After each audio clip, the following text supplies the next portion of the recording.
साक्षात ब्रह्मा जी के पुत्र राजा कुश के 4 पुत्रों में से कुशनाभ दूसरे पुत्र थे। राजा कुशनाभ ने पुत्र प्राप्ति के लिए पुत्रेष्ठी यज्ञ किया, जिसके फलस्वरूप गाधी नामक परम धर्मात्मा पुत्र प्राप्त हुआ।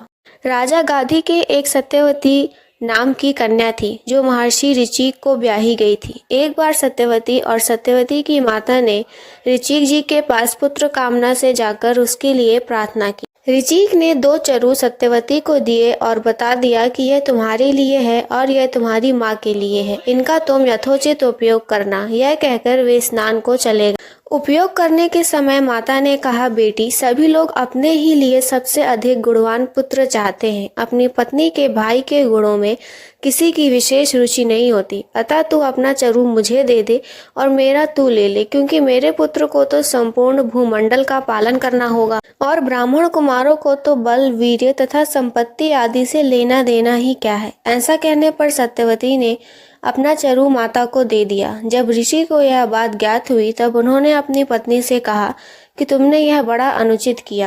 ऐसा हो जाने से अब तुम्हारा पुत्र घोर योद्धा होगा और तुम्हारा भाई ब्रह्मवेत्ता होगा। सत्यवती के बहुत प्रार्थना करने पर कि मेरा पुत्र ऐसा ना हो, उन्होंने कहा कि अच्छा, पुत्र तो वैसा ना होगा, किंतु पौत्र उस स्वभाव का होगा।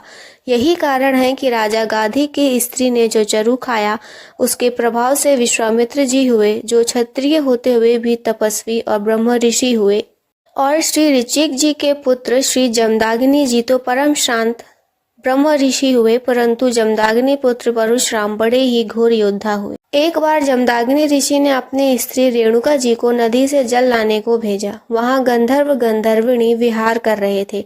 ये जल लेने गईं तो उनका विहार देखने लगी। इसमें उन्हें लौटने में देर हुई। ऋषि ने देरी का कारण जान लिया और यह समझकर कि स्त्री को परपुरुष की रति देखना महापाप है, अपने पुत्रों को बुलाकर आज्ञा दी कि माता को मार डालो।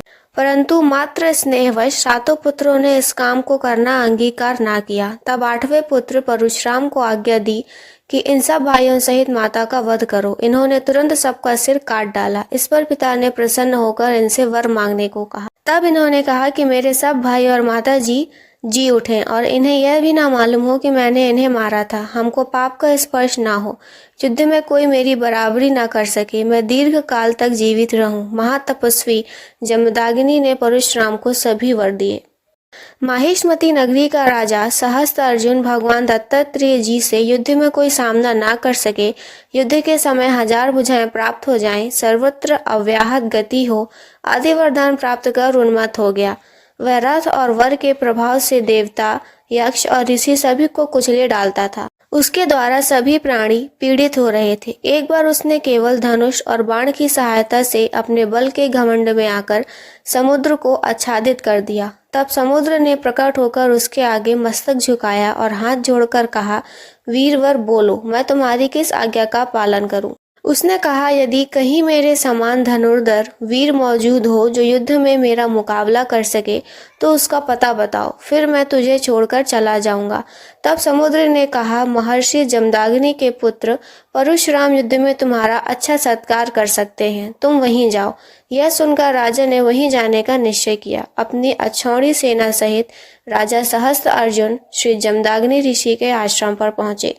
ऋषि ने इनका यथोचित आतिथ्य सत्कार किया, जिससे वह चकित हो गया कि वनवासी के पास ऐसा ऐश्वर्य कहाँ से आया। यह मालूम होने पर कि यह सब कामधेनु की महिमा है, उसने मुनि से गौ मांगी। ना देने पर जबरदस्ती उसे छीन लिया और मुनि के प्राण भी ले लिए। उस समय परशुराम जी घर पर नहीं थे। घर पर आने पर उन्होंने माता को विलाप करते हुए पाया। कारण जानने पर उन्होंने पृथ्वी को निक्षत्रिय करने का संकल्प लिया। कहते हैं कि विलाप में माता ने 21 बार छाती पीटी थी, अतः इन्होंने 21 बार पृथ्वी को निक्षत्रिय किया।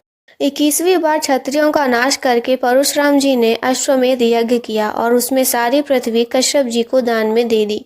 पृथ्वी क्षत्रियों से सर्वथा रहित न हो जाए, इस अभिप्राय से कश्यप जी ने उनसे कहा, अब यह पृथ्वी हमारी हो चुकी, अब तुम दक्षिण समुद्र की ओर चले जाओ। चूंकि परशुराम जी के पूर्वजों ने भी यह संहार कार्य अनुचित कहकर परशुराम जी को इससे निवृत्त होने का अनुरोध किया था और कश्यप जी ने भी पृथ्वी छोड़ देने को कहा, अतः परशुराम जी दक्षिण समुद्र की ओर ही चले गए। समुद्र ने अपने अंतर्गत स्थित महेंद्राचल पर इनको स्थान दिया। श्री परशुराम जी कल्पांत स्थायी हैं। किसी किसी भाग्यशाली पुण्यात्मा को उनके दर्शन भी हो जाते हैं। सुनने के लिए बहुत बहुत धन्यवाद।